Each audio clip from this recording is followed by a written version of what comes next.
दोस्तों, आप देख रहे हैं बाबा दर्शन न्यूज़। बाबा दर्शन न्यूज़ से मैं इनामुल्लाह खां।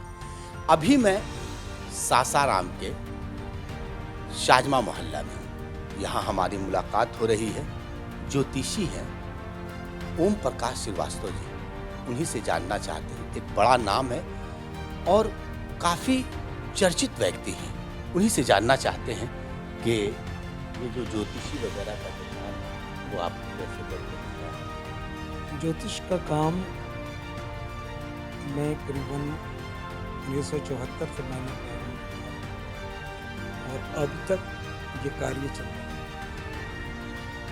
मैं हायर सेकेंडरी मैंने पास किया 71 में, उसके बाद 72 में रांची सिलेबस में था, 73 में फिज़िक्स ऑनर्स में था और इंजीनियरिंग कॉलेज में जाने की तैयारी थी कि अचानक पिताजी का देहांत हो गया और मैं सासाराम चला आया। उस दौरान मैं 117 ब्राह्मणों से, ज्योतिषियों से मिला, अपनी कुंडली दिखाई, लेकिन कहीं से हमको कोई लाभ या प्रतिफल नहीं मिला। तब मैंने अपने से इसको प्रारंभ किया और स्वाध्याय से आज इस पद तक यहाँ तक मैं पहुँचा हूँ। और बीच में 1982 से 83 से समझ लीजिए मैंने पोस्ट ऑफिस की नौकरी ज्वाइन की और last time grade 1 post master से रिटायर हुआ। तो जनता की भलाई के ख्याल से, लोक कल्याण के ख्याल से मैंने इस कार्य को किया। मैंने समझा कि मैं जब तकलीफ में था तो मुझे कोई मदद करने को खड़ा नहीं हुआ ज्योतिष के माध्यम से, तो मैंने अपनी कुंडली देख के अपना ही उपाय मैंने किया और मैं नौकरी में आया। मेरी कुंडली में बुध की महादशा थी और मैंने देखा कि बुध से संबंधित डाक तार विभाग है और डाक तार विभाग में मैंने पहली बार ही अपना एप्लीकेशन दिया और जो मंजूर हो गया और एक ही एप्लीकेशन से मैं डाकघर की नौकरी में चला आया। तो ज्योतिष का काम थोड़ा सा जटिल है, मुश्किल है, फिर भी इसमें बहुत बड़ी ऑथेंटिसिटी है और वो रिसर्च वर्क के बाद आता है, तुरंत नहीं आता है। कुंडली में दो तरह की परिस्थितियाँ होती हैं, एक क्यूरेबल और एक इनक्यूरेबल। एक कुंडली समाधान के योग्य होती है और एक कुंडली समाधान के योग्य होती ही नहीं है, प्रारब्ध के अनुसार सारा जीवन उसमें चलाना पड़ता है। तो फिर भी क्या है कि कुंडली में अवतारवाद है। मेष लग्न में जो लोग जन्म लेते हैं वो नरसिंह का अंश लेके, भगवान नरसिंह का अंश लेके जन्म लेते हैं, तो नरसिंह का गुण उनके अंदर होता है, शरीर उनका मनुष्य का होता है, परंतु अंदर से वो बिल्कुल नरसिंह की तरह क्रोधित होते हैं। मेष लग्न में सूर्य, चंद्रमा, मंगल, बृहस्पति शुभत्व ग्रहण करते हैं और शनि, बुध, शुक्र मारक होते हैं। तो शुभ ग्रहों के दशाओं में मनुष्य नरसिंह की तरह जीवन करता है और अगर तकलीफ हुई शुरू किसी तरह की तो उनके इष्ट देवता नरसिंह हैं और नरसिंह स्तोत्र का उनको पाठ करना चाहिए। वृषभ लग्न में मनुष्य का परशुरामा अवतार हो जाता है। परशुराम की तरह वो क्रोधी होते हैं और उनकी कुंडली में शुक्र, शनि, बुध शुभ ग्रह हैं। सूर्य, चंद्रमा, मंगल, राहु, बृहस्पति मारक हैं।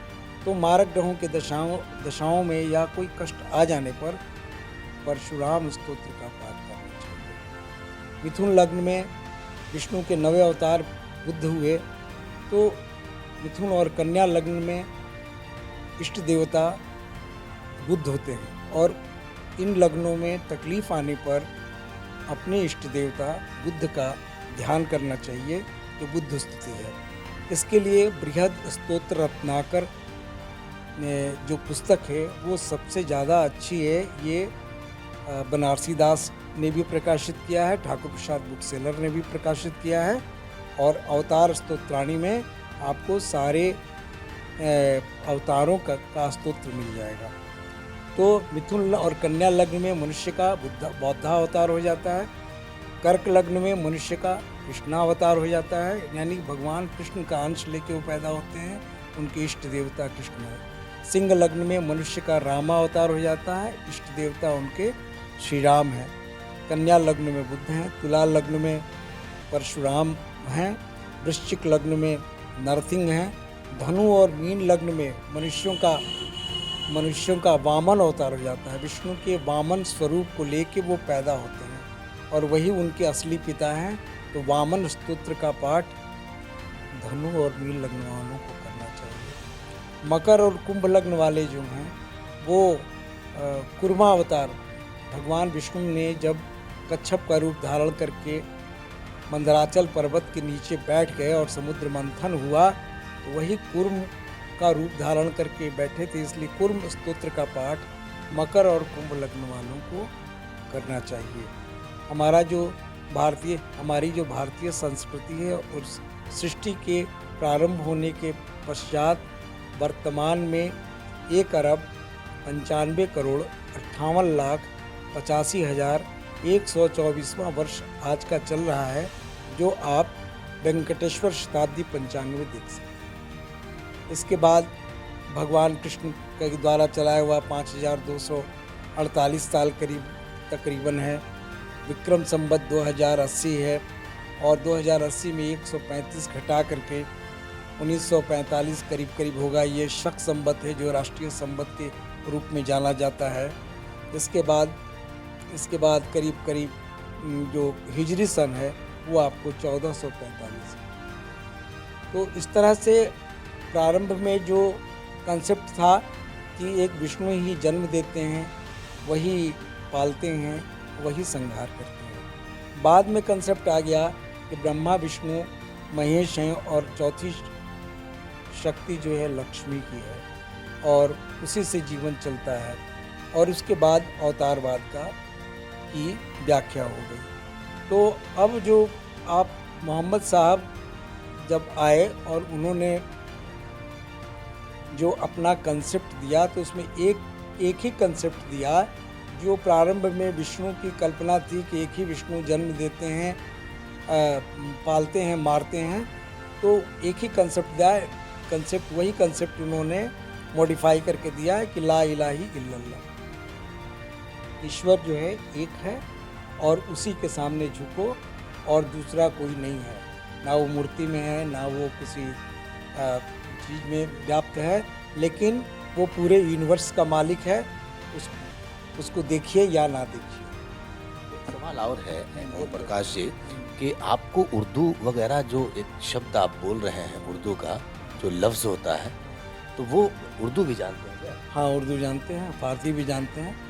बृहस्पति को मुश्तरी कहते हैं, शनि को केदवान कहते हैं, शम्स कहते हैं, आपको सूर्य को कमर कहते हैं, चंद्रमा को, मंगल को कहते हैं मरीख, बुध को कहते हैं तीर, है ना, शुक्र को कहते हैं जोहरी, है ना, राहु केतु को रास जनब कहते हैं। तो ये बम्बई की जंतरी हमने मंगाई थी जो उर्दू में है, उसमें आपको यही हमारा पंचांग है जो मुंबई की जंतरी में भी है।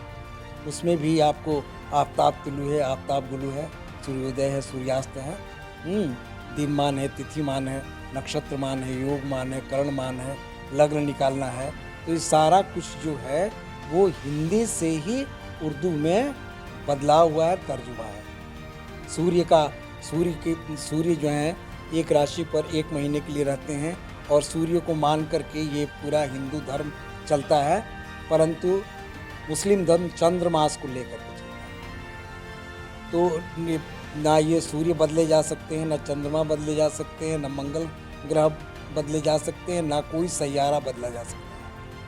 आप अपने मतलब से अपना जो भी कंसेप्ट निकाल लें, जो भी धर्म बना लें, जो भी मजहब अडॉप्ट कर लें, लेकिन आपको इन्हीं सूर्य, चंद्रमा, मंगल, राहु, बृहस्पति ग्रहों के प्रभाव में चलना। ये ओम प्रकाश जी थे, कितना मतलब ज्ञान की बातें उन्होंने कही है और अपने जो ज्योतिषी के बारे में भी उन्होंने कहा। कैमरामैन राजेश कुमार के साथ मैं इनामुल्ला खान। अगर आप इस वीडियो को फेसबुक पर देख रहे हैं तो फेसबुक पेज को लाइक कीजिए और वीडियो को शेयर कीजिए। अगर आप इस वीडियो को यूट्यूब पर देख रहे हैं तो यूट्यूब चैनल को सब्सक्राइब कीजिए और घंटी के आइकॉन को दबाइए।